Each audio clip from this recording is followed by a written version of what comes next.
I'm assuming that we came together tonight not because you want to get out of cleaning your homes for Pesach, but because as we watch the events of the world and Klal Yisrael unfold in front of our very eyes, we all need chizuk before this Yom Tov of Pesach. We need chizuk really on every single day when we watch the news, when we hear what's going on, when we see the reaction of the world, when we hear about missiles flying over the head of our brothers and our sisters in Eretz Yisrael. Many of us have family there, relatives, children, parents, aunts, uncles, cousins. We're a nation that needs a lot of chizuk right now.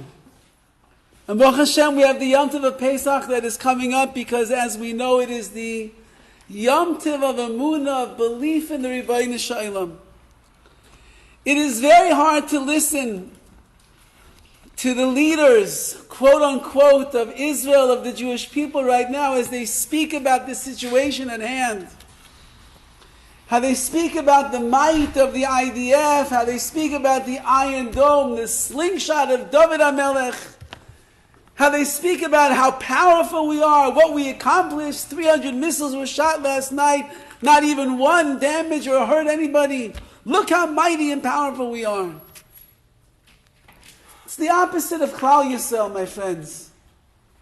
We don't talk like that. The pasuk in the Torah says, "Ve'amarta b'levavecha," when you will say in your heart, "Koichi v'oitzim yadi osli esachayil hazeh," my might and my strength made me as powerful and mighty and as successful as I am. Says the Torah, you can't talk like that. V'zacharta es Hashem Elokecha, remember HaKadosh Baruch Hu, ki hu anoisen lecha koyach la'asos chayil, He's the one that has given you the strength to succeed. L'man hakim es brisa esher nishma aveisecha kayam hazeh, in order to uphold the bris, the covenant that He made with our forefathers. Says the Targum Onkelos on this pasuk, not only does HaKadosh Baruch Hu win all the battles and fight all the wars and make sure that we succeed, but even the ideas that we have in our minds to make an Iron Dome, even the ideas that we have in our minds to create a war plan that is going to wipe out the enemy, even the ideas that we have in our mind, how we're going to protect ourselves, even those were given to us by Hashem. And therefore no Jew can stand up in the world and say, we are so mighty, we are so powerful, we are indestructible. Chas v'shalom that a Jew would speak like that. We're supposed to remember the Rabbi Shalom. And every missile that did not hit its mark is because HaKadosh Baruch Hu decided it will not hit its mark. Every missile that was intercepted thousands of miles in the sky by the Iron Dome is because HaKadosh Baruch Hu put into the mind of the Jewish people some crafty plan of how to make an Iron Dome and be able to seize missiles in flight. It's all Hashem. Everything is HaKadosh Baruch Hu. Whether we are aware of it, whether you are not aware of it, whether we have learned the lesson already or not learned the lesson, everything that is going on in our lives, in the world, it's all the Rabbi Shalom. And there is no greater Yom Tov than Pesach, which is going to teach all of us that valuable and important lesson. The Mishnah writes at the very end of Masechta Sotah, Be'ikvos the Mashiach, in the footsteps of Mashiach, meaning in the times right before Mashiach is going to come. What is the world going to look like? How are we going to be behaving? What is HaKadosh Baruch Hu going to think about us? And the Mishnah goes on a long list of how horrible and how terrible and how difficult the society at large is going to be. The world basically, as the Mishnah says, is going to be combusting on all sides, which is what we see with our own eyes. And we will be confused. And we will be baffled. We're not going to understand. What are we supposed to do? And the Mishnah asks at the very end, V'al mi yesh lanu lihishayin, who can we rely upon? Can we rely upon the UN? No, we've learned our lesson already. Can we rely upon Biden, the great president of the United States? No, we learned that lesson already.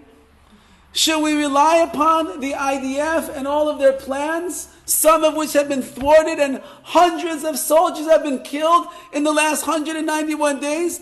No, we cannot rely upon them. Ask the Mishnah, V'al mi yesh lanu lihishayin, so who can we rely upon? Al Avinu shebashamayim, there's only one address. And one address only, we can only rely upon the Ribbono Shel Olam. No armies and no nations and no kings and no dictators and no presidents. Nobody. Not even on ourselves. We can only rely upon Hashem. And if we keep these ideas in our mind, as we're coming into this glorious Yom Tov of Pesach, the Leil Shimorim, the night of our guarding, of our protection, the Yom Tov is the Tzeilah Demnunasa, it's the Yom Tov of our Amun, of our faith in the Ribbono Shel Olam, then a person becomes someone that walks out of a Seder. They walk out of a Yom Tov. They are so encouraged and so inspired in the world of Amun and believing and relying on Hashem.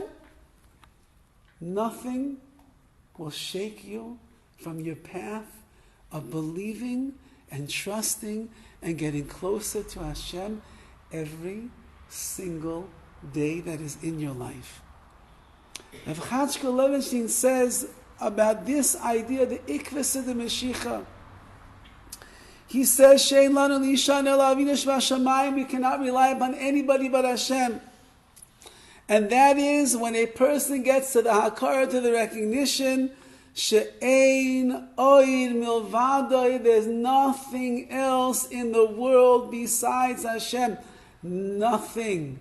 No one, nobody. It's all HaKadosh Baruch Hu. I remember many years ago, my wife was in labor. The ikvus of the Mashiach is the birth pangs of Mashiach coming. Any husband that has ever been in the delivery room with his wife understands what birth pangs and suffering and pain is all about. Meaning we don't really know what it's about. We just watch and we daven and we cry that everything should go well. Our wives remind us plenty after the baby is born, you have no idea what I just went through. My wife was in labor with our second child.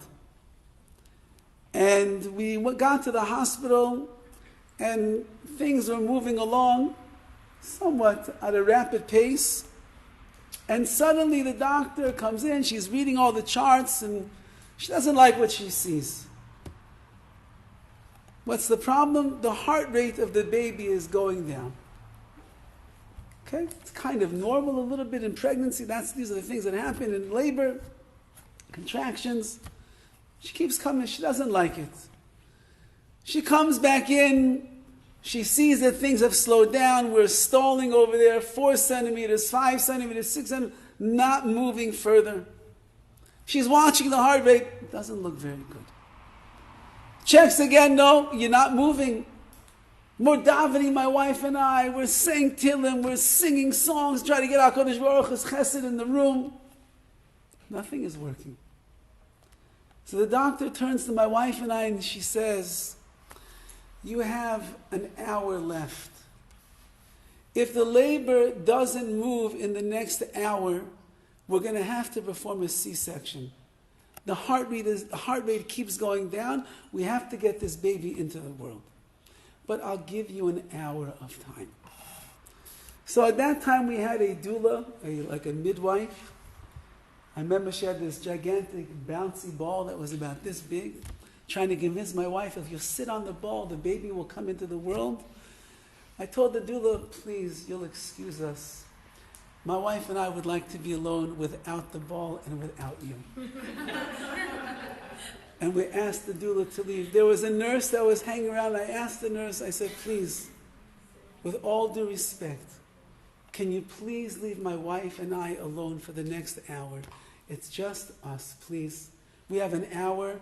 We'll talk. We'll do what we have to do. And the nurse left. I told my wife that the last few weeks in yeshiva, the Rosh Yeshiva Feldman kept talking about this concept of the Nefesh HaChaim, Ein Oid Milvado, there's nothing else in the world besides Hashem. And if a person ever gets stuck in a situation in life where it's hopeless, there's nowhere to turn, if you could concentrate and recognize and focus on the words Ein Oid Milvado, there's nothing else besides Hashem. If you get into that world of HaKadosh Baruch Hu, Hashem can make miracles for you. So I told my wife, the doctor, she's out of the room. The doula and her ball, Baruch Hashem, out of the room. The nurse, out of the room. It's me and you and Hashem. And I said, we're just going to spend the next hour and we're going to concentrate on the words Ein Oid Milvado, there's nothing else besides Hashem, and that's all that we're going to say. And we're going to cry out to Hashem, there's nothing else besides you. And Hashem will make a miracle. And for the next hour in that room, it was me, my wife, and HaKadosh Baruch Hu.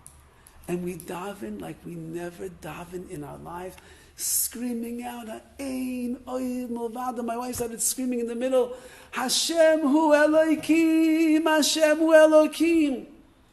After 1 hour, the doctor comes back in. She examines my wife and she says, I don't believe it. You ready to have the baby? I don't believe it. She calls into the nurses. The next thing we know, nurses are in there, and there's a team of nurses and doctors dressed in like yellow suits with all the equipment. We have no idea what's going on at all, but they're standing all behind. And Bli Ayin Hara Baruch Hashem, my wife gives birth to the baby, and we don't hear her cry. That's about the worst silent sound you could hear in your life. And quickly the doctor begins going like this. She's pulling the umbilical cord off from around his neck, gives him a big smack. The other doctors are around there. Wow! We hear the baby cry. Chazdei Hashem. The baby is healthy. My wife is overjoyed. I'm crying to HaKadosh Baruch Hu. The doctor's taking it all in. A whole team of doctors in the yellow suits walk out. Everything is fine. What happened is the doctor realized while the baby was going through the process of being born, that the umbilical cord had wrapped itself around the neck, and that's why the heart rate was going down. And that's why she was so afraid to get the baby into the world. When it was born, no noise. Took off the umbilical cord. Chazdei Hashem. He started crying. Regular, healthy baby. The doctor was a Jewish lady, not religious. About 45 minutes to an hour later, she comes back into our room. My wife is holding the baby. It was Erev Shabbos. I'm calling on the phone, making plans to get home for Shabbos. We had another child at home at that time. She walks in and she says, somebody up there really likes you.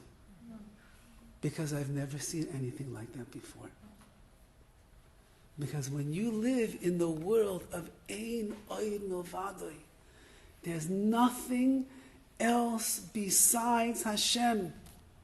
When you believe it, when it's in your heart, when it's in your mind, when it's in your soul, when you live your life, there's no one else that I can rely upon in this world besides the Ribbono Shel Olam. Not the missiles, and not the Iron Dome, and not the doctors, and not the Shadchan, and not my parents. I can't rely on anybody, only on Hashem. Ein Oid Milvado, it brings a person to a place absolutely of miracles.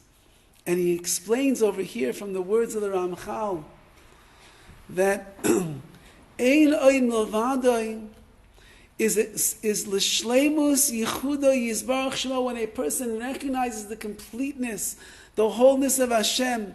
V'lo daishu mizbar alone. It's not enough that it's just an idea by us. El shechayavim anachnu lahashiv el libeinu.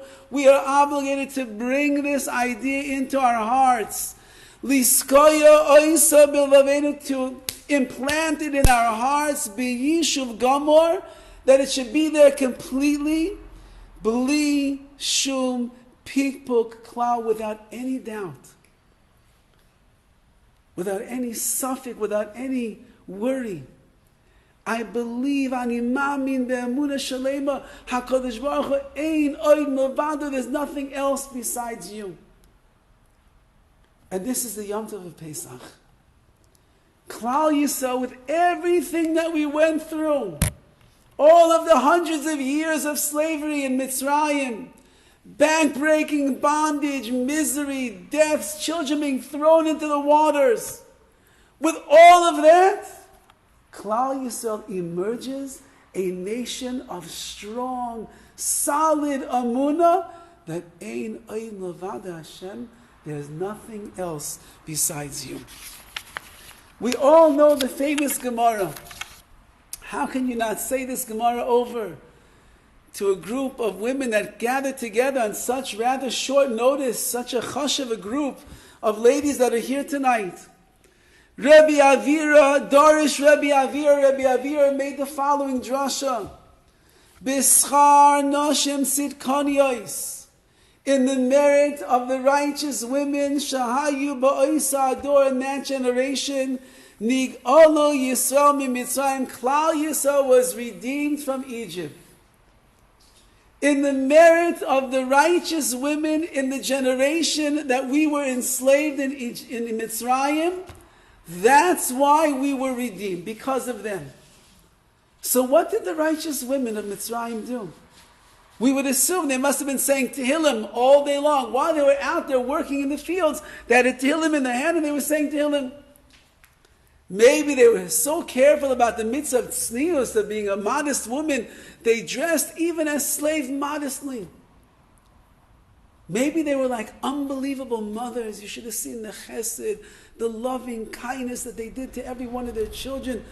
What was the righteousness of the Jewish women that was so great that in their merit we had Yitzias Mitzrayim?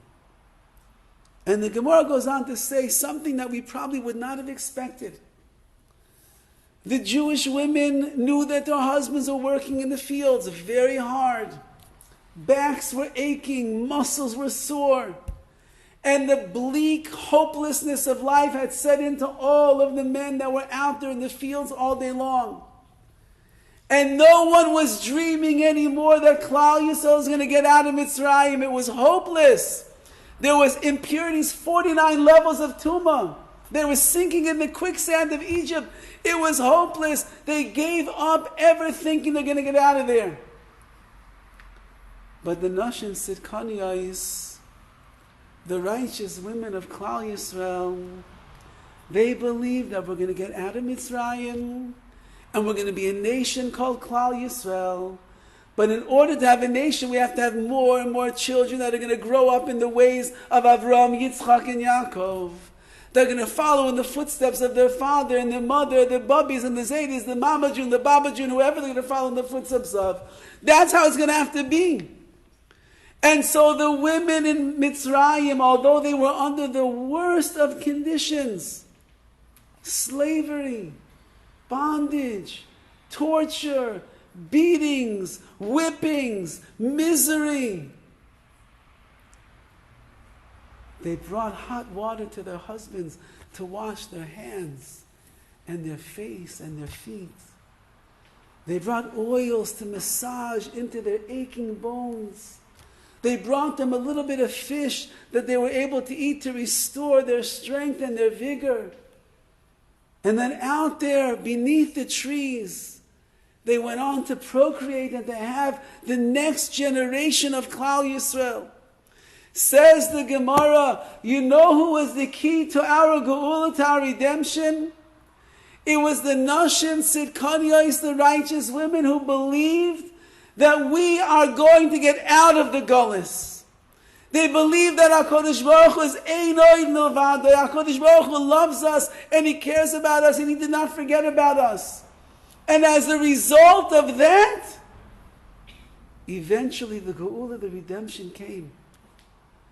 In the schus of the Emunah of the Nashim Tzidkanyos, the righteous women of Klal Yisrael.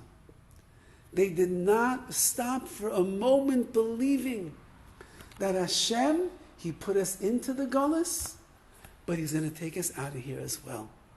He tortures, yet He's going to heal. He makes life miserable, but He's going to show us simcha. He's hurt us, but He's going to repair the damage that is there.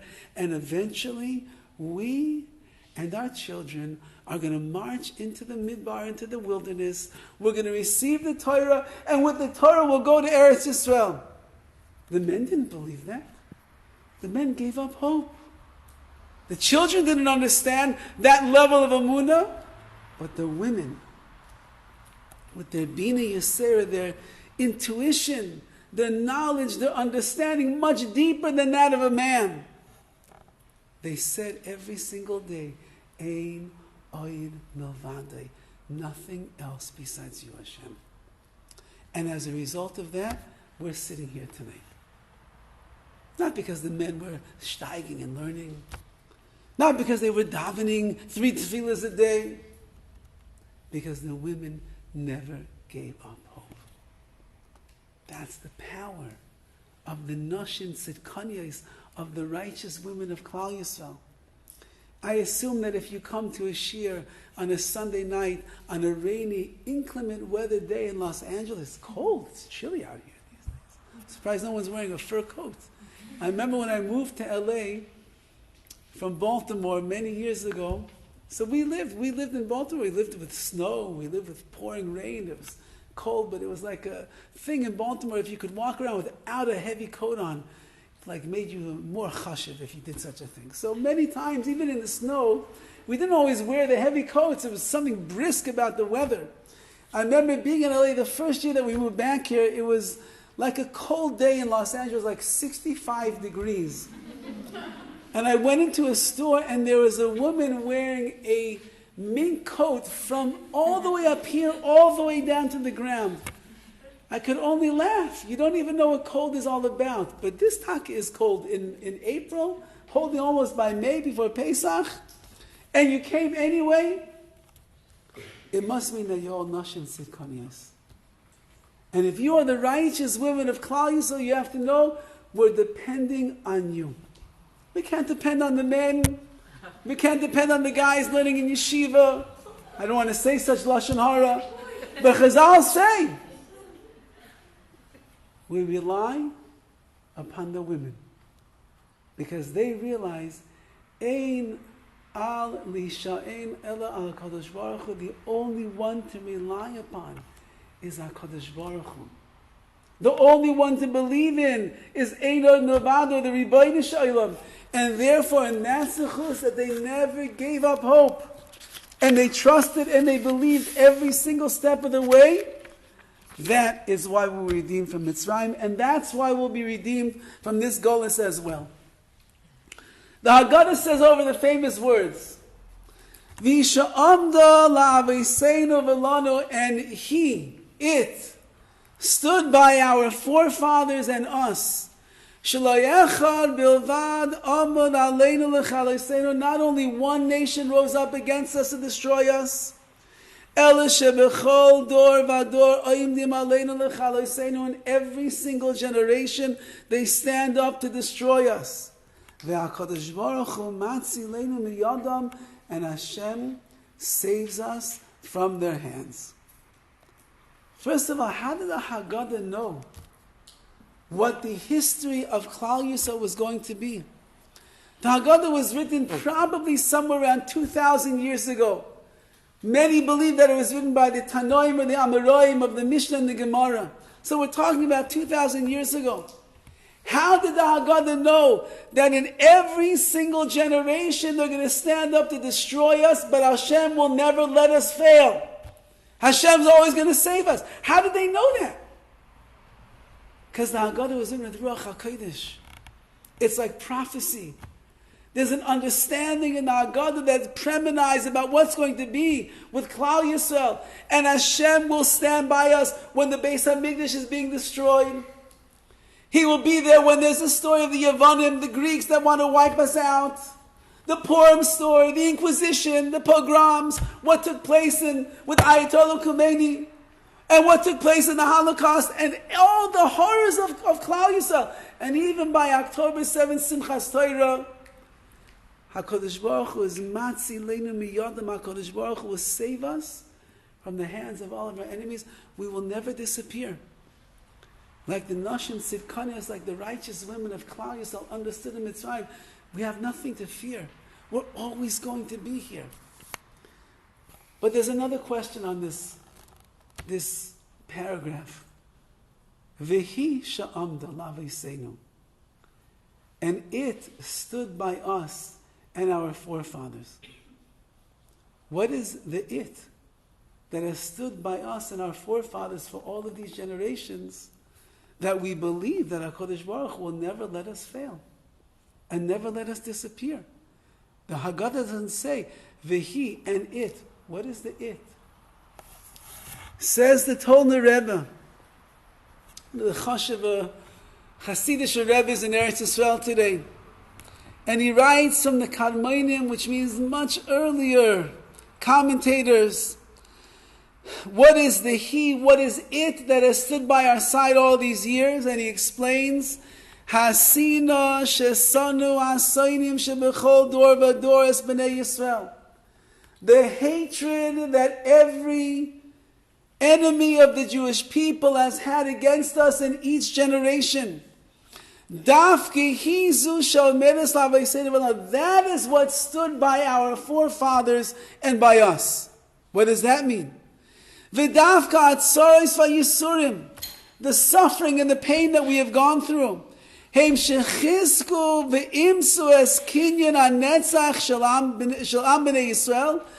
has allowed for the eternal acquisition of the nation of Klal Yisrael, to acquire for ourselves be'amunas Hashem u'baderech ha'torah ha'kadosha, that our amun in HaKadosh Baruch Hu and following in the ways of the Torah are that much stronger as a result of the enemies that rise up against us. When someone rises up against us, what are they trying to do? Destroy us. A Jew doesn't get destroyed. A Jew always fights back. The resiliency of Klal Yisrael is legendary. So what does a Jew need in order to overcome the onslaught of our enemies? What does a Jew need to be able to overcome the hatred of those that want to destroy us? We get stronger in our emunah. We get stronger in our connection to the Torah. We get stronger in our bitachon and our trust in Hashem. The words of Ein Oid Milvado become something that is always in front of us. We believe it with all of our hearts, and we recognize there's no one else in this world to rely upon besides Avinu Shebashamayim, our Father in heaven. They try to squash us. You're only making us stronger. Hitler tried to wipe out every single Jew in the world. Look at Klal Yisrael today. Do you know how much Torah has been built in the last 80 years since the Holocaust? It doesn't even make any sense. In America, in England, in Europe, in Eretz Yisrael, there are more yeshivas in the world now than there was maybe since the times of Bavel when the Gemara was written. Why? Because the more you try to destroy us, the stronger we will show you we really are. Because we have to buckle down and we have to believe for ourselves. Do I really believe in Klal Yisrael? Do I really believe in the Ribbono Shel Olam? Do I really have a Emunah Shlema that Ein Oid Milvado? And we are forced then to squeeze out of ourselves all of that. And therefore, says the Haggadah, that has stood by our side for thousands of years. Whenever they rise up to destroy us, we always come back fighting. And he concludes, V'sha'am d'la v'yiseinu v'lonu lahashir b'emunaseinu ha'kedoisha b'chol shanais ha'golos ha'marazeh. The more that they attack us, the stronger our emunah becomes in all of these generations that have been going through the long, arduous galus, the exile that we are in. This is like the Nashim Sidkanias, the righteous women. They were in Mitzrayim. The life of the Jewish people was literally falling apart. The prognosis of our life and the longevity of how long we're going to survive was very small. On CNN, they already said, Klal Yisrael, they're not going to make it past the next 20 years. But the Jewish woman said, the more you crush us and the more you squeeze us, the more you're going to squeeze the emunah right out of us. And we're not going to stop believing in you, Hashem. And we're not going to stop serving you, Hashem. And we're not going to stop davening to you, HaKadosh Baruch. We're not going to stop saying Tehillim. We're going to do more and more and more because Ein Oid Milvado, nothing else besides you, Hashem. And as a result of that, in the Galu, we were safe from Mitzrayim. And in the schus of our emunah, that we are going to garner on the nights of the Seder, every word of the Haggadah is filled with emunah b'Hashem. Every mitzvah that we do on the night of the Seder is to be mechazik us, to strengthen us in our emunah, our bitachon, our connection to Hashem. Every song that you hear and that you take a part of is to inspire us and to elevate us and to make us into Bali Simcha, to rejoice over the miracles that Hashem did then and that He will do right now as well. And the worst thing of all is we're not allowed to be afraid of what is going on in Klal Yisrael. We can't. Because that's not the way of the Jewish people. The way of the Jewish people is when they rise up against us, when they send missiles, when the UN closes them down on us and says we think they're doing genocide, and so many nations of the world are accusing us and condemning us of being a terrible nation, we say, we'll show you who we really are. We'll show you what we're really all about. We're about Ein Oid Milvado. There's nothing else in this world besides Hashem. And if we get stronger in our emunah through the nights of the Siddharim and the whole Yom Tov of Pesach, we learn and we look at the Haggadah, we realize what's going on. There's so many beautiful Haggadahs that are out there with English commentary on it. You can get so deep into the world of the Haggadah, the story of Yetzias Mitzrayim. And you see the Nisim, the miracles that Hashem made. And you have to realize He'll make the same miracles for you. And He'll make the same miracles for us. And just as we were redeemed from Mitzrayim, He'll redeem us from Hamas. He'll redeem us from Iran. He redeemed many of you from Iran already. At least your parents He did. In the back of the pickup truck. To Pakistan. And then Vienna. And you're here because of those miracles. And those of you that come from Ashkenazi descent, somewhere you probably had a relative that survived the war and the Holocaust. And Hashem made a miracle for them. And that's why you are here. And if He made miracles for your parents and your grandparents and your great-grandparents, He'll make miracles for us also. Hashem has no shortage of the miracles that He's going to make for us. I want to leave you off with one Maisa. I'm running a little bit over time over here, but when I leave here, I have to go out into the cold of Los Angeles, so I'd rather stay in the warm of Yachad Kola right now. In the 1900s, in Europe, there was unfortunately a very great travesty that was called the Haskalah movement. The Haskalah was the Enlightenment. There were people that felt that they were enlightened individuals, and they could bring the light of wisdom, of knowledge, of understanding to the world without using the Or HaTorah, the light of the Torah. And they were very convincing, and they were very persuasive, and they were very intelligent and philosophical. And they worked very hard on the young people of that generation to pull them away from the archaic ways of Judaism of their parents and their grandparents, and set them on the right path, the enlightened path, a new culture, a new wisdom of life, which was void of Torah and of mitzvahs. In this particular story, there was a young girl by the name of Sarah. And Sarah was one of these, I guess we would call them in our generation, we would call them a struggling teen. She was struggling. She came from a beautiful Hasidic family, the Gutreich family. Her father, Rav Asher, was a Chashuv Yid. Her mother, Rivka, was a very holy woman. But she was not so enamored by the life of simplicity, of holiness, of purity that they lived. And these maskilim, these enlightened ones, came along and they began having like these public gatherings in the center of town. And they would speak about all the problems of the day, and they would give over their 2 cents about how to be a better person, how to live your life in a better way. And Sarah was enamored by all of this. And slowly but surely she started drifting, hashkafically, in the way she was thinking about Judaism, how she thought about Hashem, how she thought about herself. She was drifting away. And her parents were very nervous. Very scared. And they had a few run-ins with her here and there where they would say, Sarah, what are you doing? You know that you're going down a slippery slope. What are you doing? The mother was already like from the 2020s, and she understood, you got to give these kids space. They're just going through the terrible teens. They're just struggling right now. They'll get over it eventually, be'ez Hashem. Just give them space. But the father was a little bit stronger than that. And one night, Sarah walks in after being away for a very long time.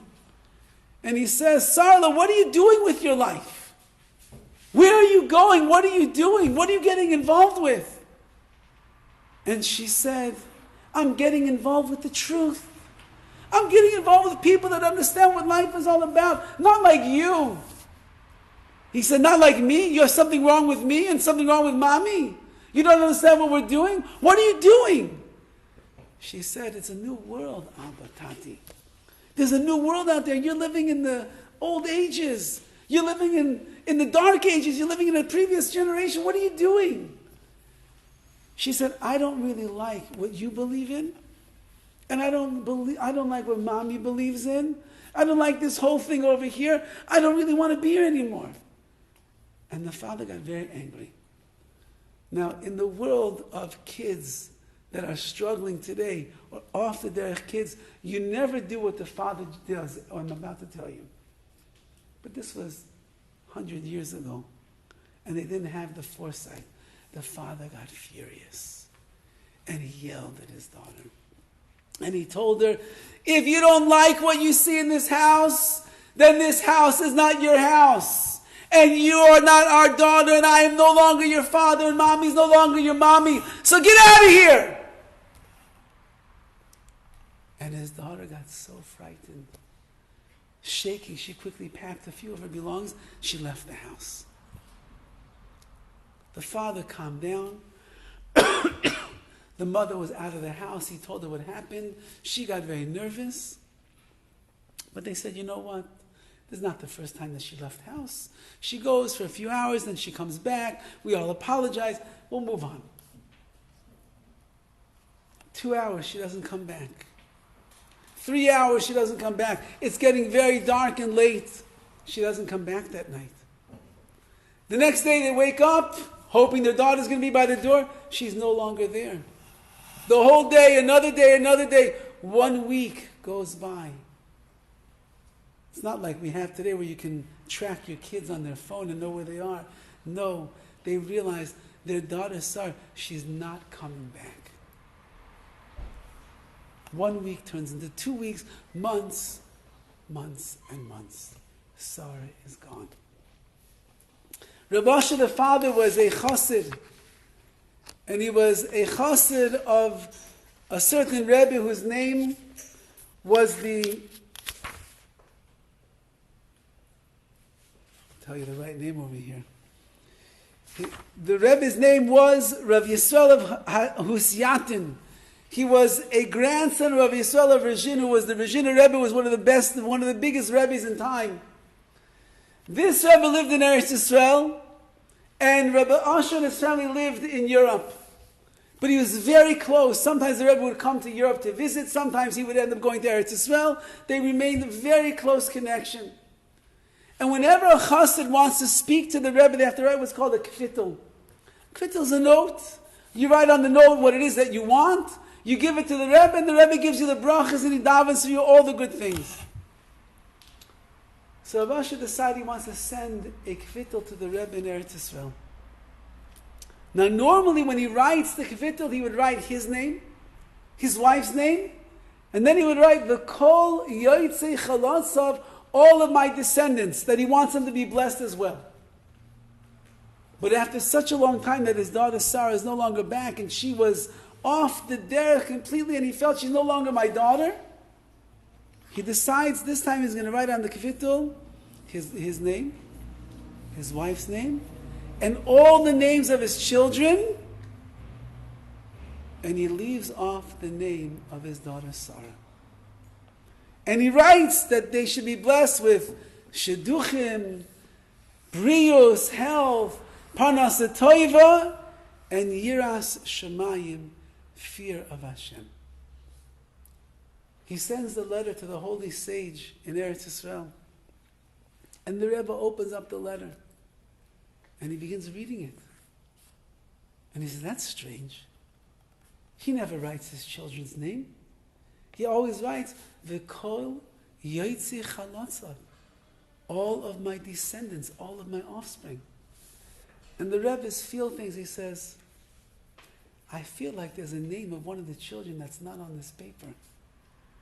He calls his Gabi and he says, Gabi, send a letter to Reb Asher, find out why did he change his kvitel? Why did he write all the names? And who is he missing over here? So the Gabi writes a letter back, and 2 weeks later, or 3 weeks later, another letter arrives at the Rebbe's desk. And he opens it up. And it says, you should know, Rebbe, that we have however many children, 6 beautiful children. One of our daughters got swept up with the modernity of the world. And she was swept away into the world of our scholar. She left the home. She's no longer like a daughter to us anymore. We have no connection. And that's why I wrote all the names of my children. And I left her name off. And I asked that you should be mispala, you should daven. The rest of my children should all have yirah shamayim, that the same tragedy won't happen to them. The Rebbe reads the letter, and he says the following words. Who gives us ownership of our children? That we are able to nullify our relationship and distance them. Who can decide the value of a Yiddish neshama, of a Jewish soul? Do we know who gives the Ribbono Shel Olam nachas? And the Rebbe was very distraught. As time went on, the Nazi war machine came into Europe. And Reb Asher and his family, they were swept away by the Nazis, Yamach Shemam. Reb Asher and his wife and all of their children, they were taken out with their town into the middle of a forest. They dug their own graves. The women were screaming, the children were screaming, the men were trying to be strong. And the next thing you know, they begin shooting, and they shot and they killed everybody as they were falling into the pit dead. Rav Asher also fell into that pit. And as the Nazis finally, gleeing over their victory of killing maybe hundreds of Jews, they left the site. And everybody, in fact, was dead. Except for one person. Rav Asher somehow managed to survive every bullet missed him. He was covered in blood, yet he was alive. He crawled out of the pit. He looked around, he saw nobody. He ran for his life. Eventually he made it to one of the DP camps, the displaced persons camp at the end of the war, where they took care of him, they rejuvenated him. He had no family, his wife, his children, everybody gone. There was a boat going to America. He decided, I'll go to America also. So many of the survivors were going. He comes to America, he comes to New York, he has not a living soul to his name, he does not know where to go. And he hears there's a family that takes in refugees. A very nice family with beautiful children. They take refugees into their home. They have long tables set always for Shabbos, for meals during the week, places to stay. And Rav Asher shows up at this home Friday evening for a meal. He has no place else to go. And he's sitting by the table and he's enjoying the balabas, the father who's running the table so beautifully. And the wife is going around serving everybody so nicely. The children sitting by the Shabbos table singing beautiful nigunim just like they did back in Europe. And at the end of the meal, the balabusta, the wife, is going around and she's serving tea to everyone. And she turns to Rav Asher and she says, I'm sorry, sir, would you like some tea? And he looks up at her. And his heart begins racing. And he says, excuse me, what is your name? She says, my name is Sarah. He said, where do you come from? She said, I've been living in America for many, many years already, but I originally come from Poland. His heart is pounding out of his chest. He said, what was your father's name? She looks at him and she says, Reb Asher Gutreich. At that moment, he stands up and she looks at him and she realizes this is her father. She falls in an embrace on her father's, and the two of them are bawling and crying uncontrollably. They go off to the side and he says, my daughter, what happened? What happened? How did all this work out? What happened? Tell me the story. And she says, after that night, you don't know how hurt I was. I decided I'm never coming home. And I got on a boat and I ended up in America. And when I came to America, I met a young man, similar background, similar story to me. We were two lost souls so far away from our family in Poland. And we were all that we had. And we heard what was going on already in Europe. We heard that it wasn't so safe. And we decided on our own as we were there in America, we're going to begin to strengthen ourselves in our emunah, in our belief, in our connection to Yadus, to Yiddishkeit. And when we started having children, I wanted so badly to contact you, to let you know what happened, to let you know I was married. I was religious once again. I'm having children. But with the war, it was impossible. I even tried to come to Poland. It was an impossibility. I couldn't do such a thing. And then I heard that our whole town was massacred and not a single soul was left. And my husband and I decided we will do whatever we possibly can to allow the names of our families to live on. And whatever we can do for the refugees that will come to America, we will do to take care of them so they should know that they have family. So we opened up our home, meals and housing and lodging and food. And now, you, my dear Father, have come to our home, and now you can see what has become of me. She begged him, please, move into our house. Be part of our family. Enjoy. Have nachas from your grandchildren. And that's how Rav Asher Gutreich lived out the rest of his life. Said the Rebbe of Houston, who knows where the nachas in this world is going to come from?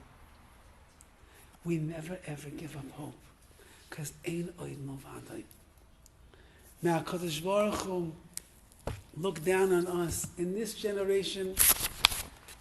He knows how many nisyonos a Jewish woman or young lady has in Los Angeles, California. He knows what's on the streets.